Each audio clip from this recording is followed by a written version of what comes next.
The encyclopedia says that the island of Haiti can be called San Domingo, Santo Domingo, or Hispaniola. Well, after my visit there, I could suggest a few more things they can call it, but they probably wouldn't get past the censors.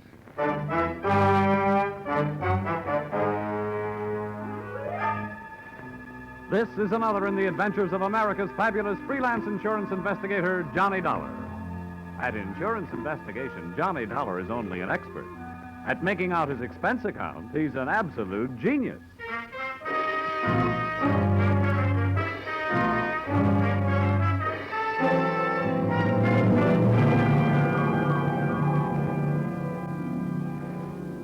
Expense account submitted by Special Investigator Johnny Dollar to Home Office, American Federated Life Insurance Company, Hartford, Connecticut. Attention, Harvard Huntington, General Manager. The following is an accounting of my expenditures during my assignment in Port-au-Prince, Haiti. Or, the nights may be black down there, but the magic is blacker. Expense account, item 1, $15 for a pair of tickets to see the show Detective Story at the Hudson Theater, New York, which I never got a chance to use since I was sitting in the living room of your Hartford home promptly at curtain time. I want to thank you for coming out here. Why, that's all right, sir. Sorry to break into your evening like this, but since I have, I'll get right to the point. Fine. Perhaps you've heard of the Gordon family here in Hartford. Well, what I see of the society page is while I'm flipping back to the sports section. But I've noticed the name. Diamond-studded, aren't they? Yes, immensely wealthy. Pillars of society and, surprisingly, quite a proper family. Oh. It is all but one of the sons, Ralph. A heavy drinker, complete wastrel, ne'er-do-well. A blot on the old escutcheon, eh? Yes, continually getting into one scrape or another. Now he's done it again. I take it that you're not worried about Ralph the man, but about Ralph the policyholder. Well, to put it bluntly, yes. I don't think it's unethical for a company to protect its interests. In this case, the policy is in the amount of $150,000, payable to his death to charity or to his wife if he's married. Yeah, it's quite a piece of paper. Yes, to be quite candid, I ruled the day it was issued. But the point is this.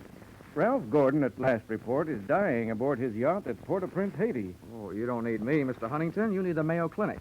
Dollar, Yeah? I hesitate to even mention this in the presence of a sane man, but from everything we can learn, young Gordon is not dying from any known malady. He's dying as a result of a... Well, it's pure nonsense. He's supposed to be dying as a result of a voodoo curse. Now, anyone with any sense... Now, wait a minute. Where'd you get your information? From his older brother, Thomas. He's a doctor. He's down there in Haiti with Ralph. I want you to go down and debunk this thing, Dollar. Find out what's wrong. Why, any sane man knows there's no such voodoo. You don't believe in it, do you? No, not unless I see it working.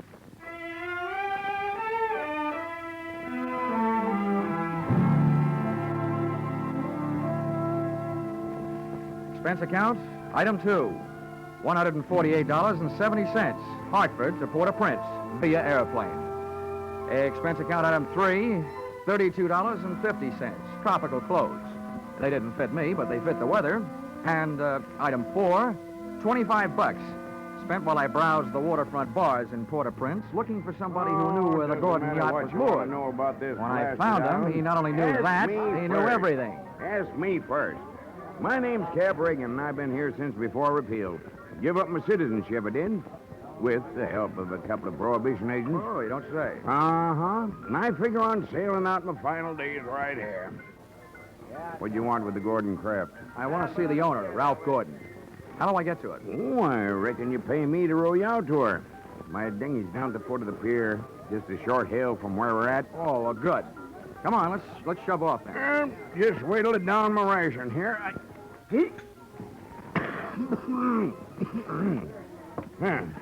That'll put me shipshape. What'd you say you wanted with that schooner? You figuring on buying her? Thanks for the compliment, pal. Listen, if I bought a boat today, it would have to be a surplus life raft. Now, I told you I want to talk to Gordon. Friendly visit or other kind? I'm beginning to see how you know so much about this island. Well, never question, never learn. Remember that, Sonny? Yeah. Yeah, this way. Veer off to starboard.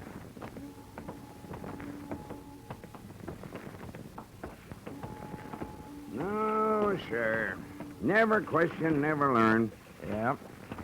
Well, I'm an insurance investigator, and a company sent me down here to look things over, including Gordon. Something wrong? I don't know yet. What do you know about him? A jug full, Sonny, a jug full. Stood into the harbor about 2 months back. no sooner dropped his hook than his crew started taking the pierhead lead. Everybody jumped but the bosun, for reasons of his own. Why did they leave him? 'Cause he was half seas over all the time.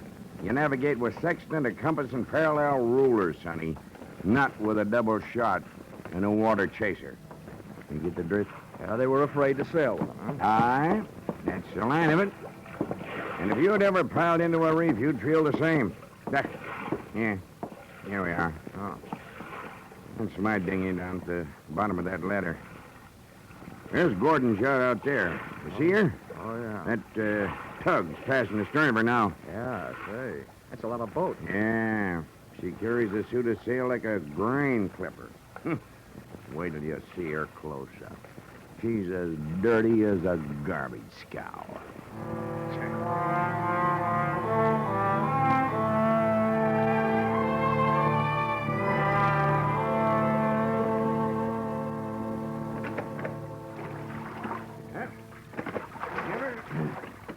Give her a hail now, sonny. They're close enough. Hey! Anybody aboard? Hey, aboard the yacht! Anybody home? Yes? What do you want?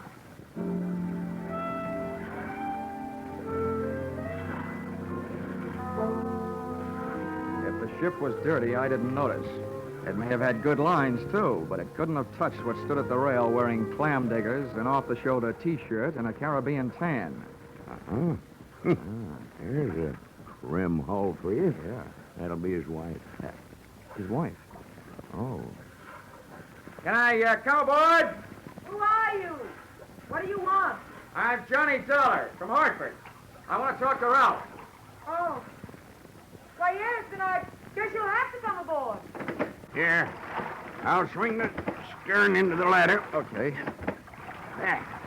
There you be. Oh, Yep. Steady now. Steady. Okay, Cap. You wait for me, huh? Yeah.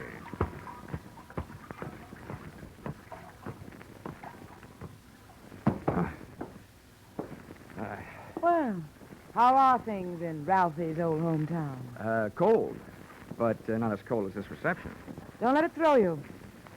What is this, a friendly drop-in? Business? Or just plain snooping? If it's the last, I'm Edwina. The wife they haven't heard about at home. Oh, congratulations. Now I know why you like to wear your shoulders bare. It's better to keep a chip on them. If you're through being sharp, I'll let you hear what's left of my husband. Come on, through here. Okay.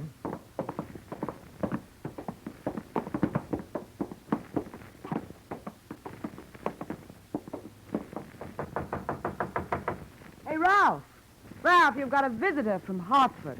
Get away from this cabin, you dirty little gold digger, and take your visitor with you. Wine's all gone. Why don't they send another case of wine? There you are, chum. You've got the door locked. It'll stay that way till he runs out of wine. You heard enough? Yeah. Enough to know how you acquired your charming attitude. Forget it. I walked into it with my eyes wide open. Let's get back out on deck. The light's better for throwing bobs at each other. Yeah, sure. Sounds like fun.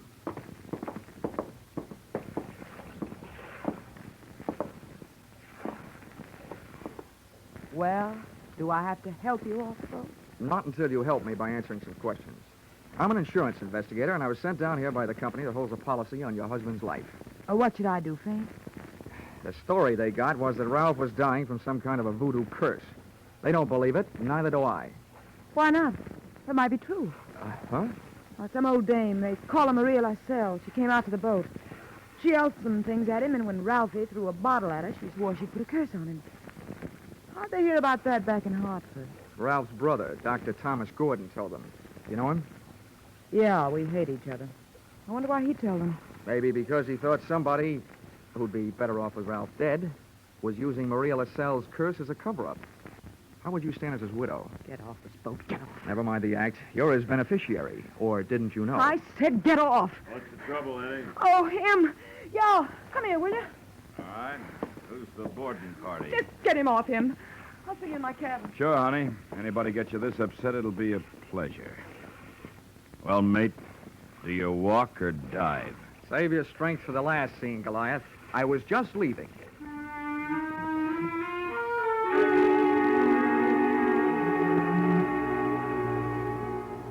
Expense account, item 5, $3. Paid to Cap Reagan as water taxi fare.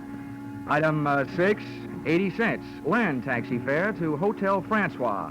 An up-at-the-heels hangout for not only the best in tourists, but also Brother Thomas Gordon, M.D.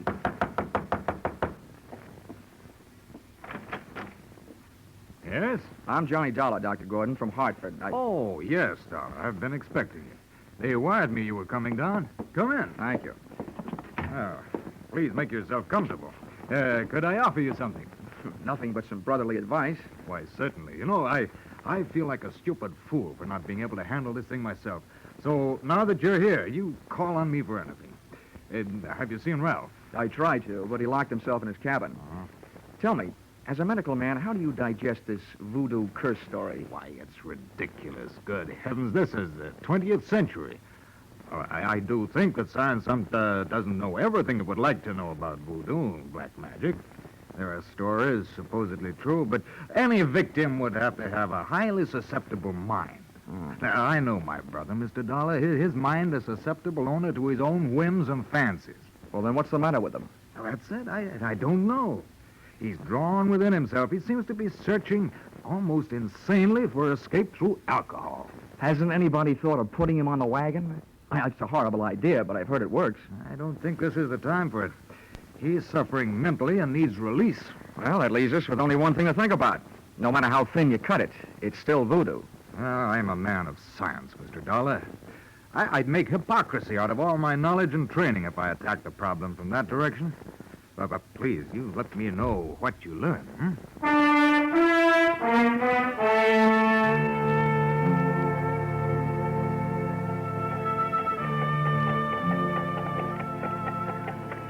Expense account, item 7, $4. Rental of horse and cart in which my walking tourist guide, Cap Reagan, and I jolted out of town in search of Maria LaSalle. Something made me feel like I was riding my last mile in a tumbril en route to the guillotine. The moonlight was fighting a losing battle against an army of storm clouds that were sweeping in. And then to make it worse, I heard a drum. You there, Sonny? Yeah, sort of a tired Gene Krupa. Means we're getting close to Maria's headquarters. Is she the only one around here? Yep. None of the good hoogans performs in her territory. She's too mean. Oh, great. What's the matter? We're here. That's the path. Over there by that gnarled old tree. From here on, you plot your own course. This is close enough for me. Oh, me too. Well, how do I know I can't put a curse on her? I've never tried. Smooth sailing, Sonny. The path ran along the edge of a field of sugarcane. On the other side was a solid wall of jungle. First, I smelled some feathers burning. Then I heard the chant. There was an opening in the wall of jungle that led to a small clearing, and just before the moon was smothered by another cloud, I saw a shack. Little clouds of smoke curled out through an open door, and I could see the glow of a fire on the floor inside. Maria, I want to talk to you. Who is it? Comes to the house of Maria. My name wouldn't mean a thing to you, but what I have to say will. Can I come in? Andre. What is this word of so great importance to stop Maria? All I know about voodoo is I don't believe it. Papa Legba. I've come to you because I haven't gotten any answers from anybody else. I want to know what's behind this so-called curse you put on Ralph Gordon. You don't believe? You let me make you believe, eh? Ralph Gordon, he died tonight in the wind and rain. And for you, I have magic now. Look, regard my fire. You will see, you will believe this work. Voila! Billy!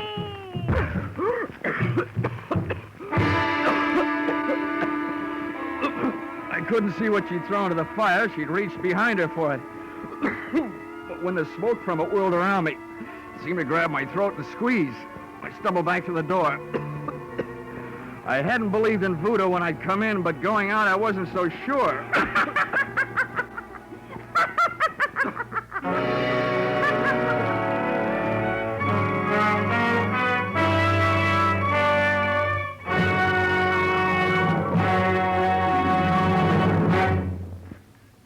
just a moment, we'll return to the second act of Johnny Dollar. But first, the two Orange Bowl teams, Santa Clara and Kentucky, will be honored by Vaughn Monroe and his CBS Caravan tonight.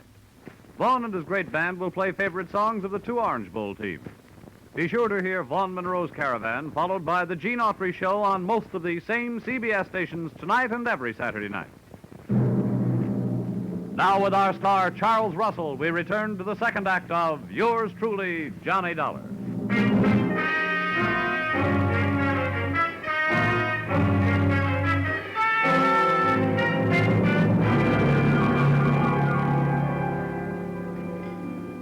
My throat burned. My eyes were looking at each other. My lungs felt like a pair of deflated footballs. And the blood in my head was pounding a better and louder rhythm than that drum. I staggered around the heavy jungle there, and when I could breathe again, I gulped in enough to lift the Graf Zeppelin. By that time, I was cool enough to get hot in anger.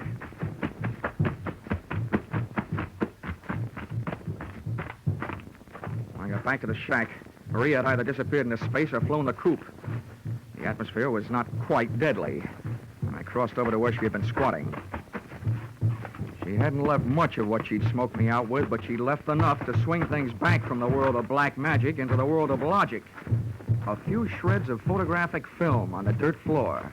And film, made of cellulose and nitrates, not only takes pictures, it puts out nitric oxide and nitrogen dioxide when it's burned, a combination that would live up to the demands of any gas chamber. The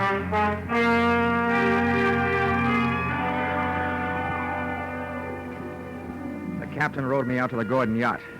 This time I boarded without a hail. Ralph was still in a bad mood as I started to pass his cabin. Wine? Why don't they send the wine? Empty! Empty! His antics inside the cabin sounded interesting, but not half as interesting as the conversation coming from Edwina's cabin. Dear Edwina, the little wife they didn't know about at home. We can't take much more. I'm telling you, we can't go on with this. Well, this tops it. You having a change of heart. Well, that's what happened. Not so sure that makes any difference. Maybe you're in too deep to back out. How would you like it if I spilled the whole thing? Well, what difference does it make? Be better than landing in a Haitian prison with your motives showing. Think it over, Angel. I'll be in my sack when you make up your mind. How wrong can you be? See you later, hon.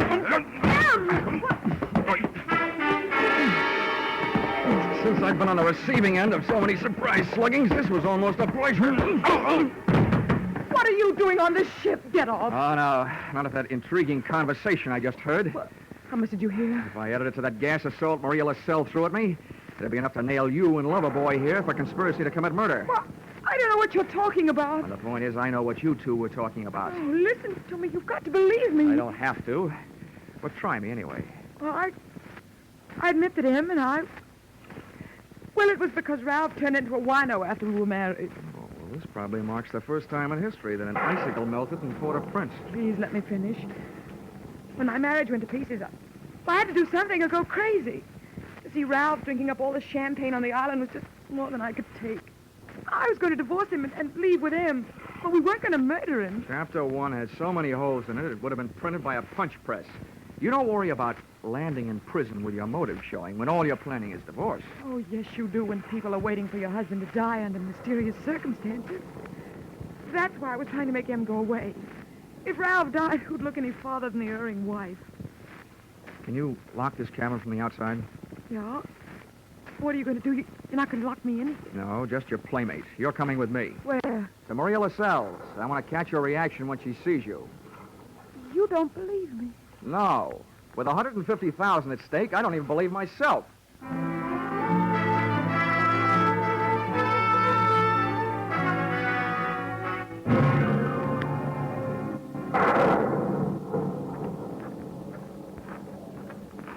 There's her shack. Go ahead. Go on in. Oisy, come to the door of Maria. Oh, are you a woman? Well, Mr. Dollar, are you satisfied? Not quite. And you who don't believe, why are you here? You wish again to see the power of my smoke? Let's drop the act, Maria. I know what you threw into the fire. It was my Booker smoke. Yeah, well, a good man from the police laboratory can sift enough out of those ashes to know it was film. What is this you say? I say that I've got enough on you, you old fake, to put you in the local pokey. Who dares to speak this to Maria? And that's where you're going to go if you don't cooperate. That's a promise. What is it you want? Did somebody put you up to this cursed business that Ralph Gordon is supposed to be under? Well, a man of your age. Who was it? I do not know. Now go. That is all. It's not enough. What was his name? I don't know the name. What did he look like then? My eyes are closed. Nuts. Come on. No, Taking no. you into town, I'm going to drag you by the hair. No, don't touch me. I will tell you how it is. It is true. I do not know the name or the face. He come to me. He asked me when comes the next rain and wind. I tell him last night. But it is tonight. The storm comes with the sea. He tell me he needs storm to close portholes in the ship. Huh? He say, if I bring this curse, I will be the best Hugon on Haiti because it kill white man. That is difficult. That is all. Now you go. How about the film for the fire? Did he give it to you? This is true. Not long before you come. Well, get rid of it, Granny, before you lose your license to operate. Now, you go. Maria will be alone. Papa, Lega. Okay, Mrs. Gordon. Let's not stay for the music. Could you make head or tail out of what she said? Hey, look. What goes into your husband's cabin? Nothing but food and wine. Mostly wine. Well, who fixes his meals? I do. Our cook left us. Well, what about the wine? Huh? Where does it come from? You said it was champagne, didn't you? Yeah. It always comes from the same place. Liquor shop in town, a case at a time. Oh, nothing makes any sense. What are you going to do? All I can do. Try every angle. But that's not all I'm going to try in that liquor shop.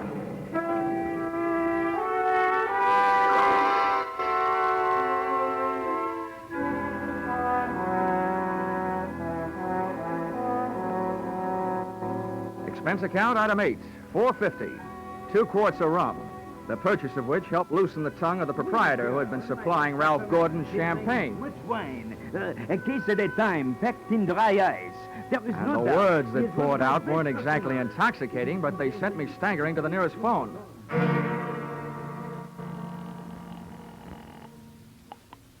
Yes, hello? Hello, Dr. Gordon, this is Dollar. Good heavens, Dollar, I've been wondering about you. What have you learned? First, tell me this. What would happen to a man if he was in a ship's cabin on a stormy night with all the portholes closed and there was a lot of dry ice in there with him? What was that? A small room, no ventilation, a lot of dry ice. A lush, maybe passed out. What would happen? Oh, good Lord. Dry ice is solidified carbon dioxide. If enough of it evaporated into the room... The lush would not be bothered by a hangover the next morning because he wouldn't wake up, right? Exactly. The gas, although not toxic, would force the oxygen from the atmosphere, and the result would be asphyxia. What are you getting at, Dollar? That curse your brother is suffering from is very scientific. The champagne he's been getting has been chilled by dry ice, about 5 pounds per case. And 1 case went out to the yacht just before the storm broke. Good Lord. Well, it may be just coincidence, but Ralph's wife and that bosun... Yeah, I know. For a bosun, he'd make a very good chemist. Well, send for a pulmotor, will you? If it's too late for your brother, maybe I can use it.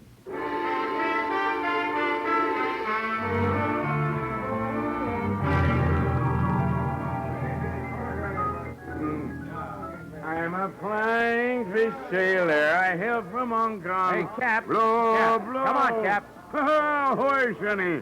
Send him around, George, from a shipmate and me. This is rum Never weather, mind the round, Sonny. Cap. You gotta row me out to that yacht again. Huh? What do you take me for, a blasted galley sleeve? Come on, My Cap. back is about I'm in a broke hurry. out from all the rowing in this... 20 bucks. In this... What'd you say?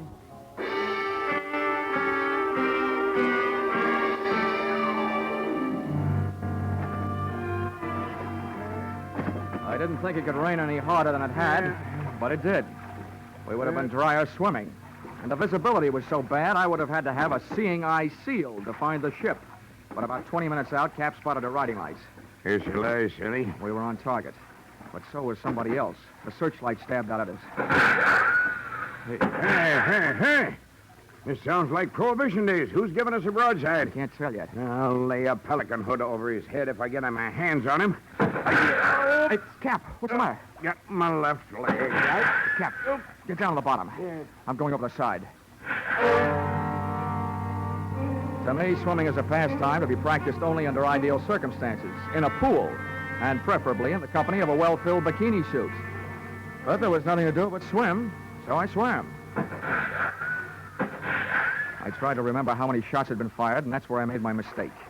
There was a lull in the shooting, which I took to mean the gun was empty. I put my head down in the best Weissmuller style and thrashed my way to the ladder. But when I got there, the first thing I saw after I'd shaken the water out of my eyes was the muzzle of a rifle. The face looking down the barrel at me belonged to Brother Thomas Gordon, M.D. Sorry, Dollar. Killing you wasn't in my plan. But now it'll have to be done. I wasn't surprised at that, but I was surprised at what happened. I was waiting for a bullet to come my way, but instead the doctor did. Are you all right, Dollar? Yeah, I am. Something wrong the Turkish towel won't cure. I'll thank you later for spoiling his aim. Get a hook on the doctor. He's our prize fish. Don't let him get away. I grabbed a fire axe out of its case on my way to Ralph Gordon's cabin. If it needed ventilating, I knew one quick way to do it.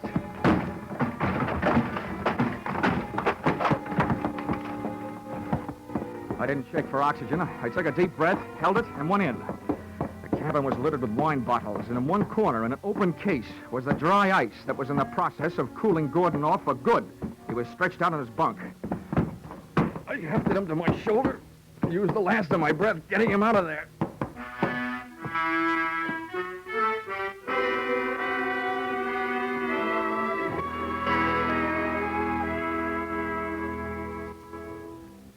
Expense account, item 9, $30. Cover charge at a hospital where I put the revived Gordon under the care of a doctor, not his brother, who happened to be resting in a jail cell at the time. His motive hadn't been the insurance money. He figured to gain quite a chunk as the only heir to the Gordon fortune, if he could have taken care of Brother Ralph. Item 10, same as item 9, same hospital where they patched up Cap Riggin. Item 11, $148.70. Return trip to Hartford. And expense account item 12, $40. An ounce of voodoo perfume for the lovely, but sometimes chilly, Edwina. Maybe if she tries that kind of magic on her husband, he'll spend less time with a bottle joy and more with her kind. Expense account total, $424.70. Signed, yours, truly, Johnny Dollar.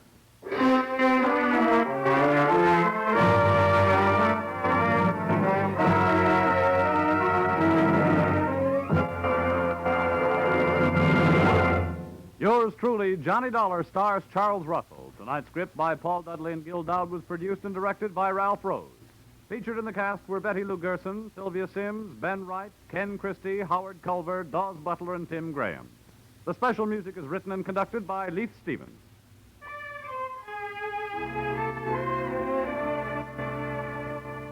Be sure to be with us at the same time next week when another unusual expense account is handed in by Johnny Dollar.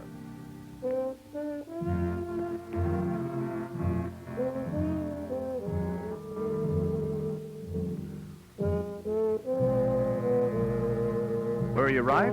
Were you wrong? Did you know it was Buster Keaton playing Sing It Again's Phantom voice these last few weeks? Well, now there's a new Phantom riding the airways on Sing It Again. And for identifying him tonight, some CBS listener can win $50,000 in cash and prizes, radio's largest jackpot. Phone calls go out from coast to coast, so be ready for the new Phantom when Sing It Again comes your way over most of these same CBS stations later tonight.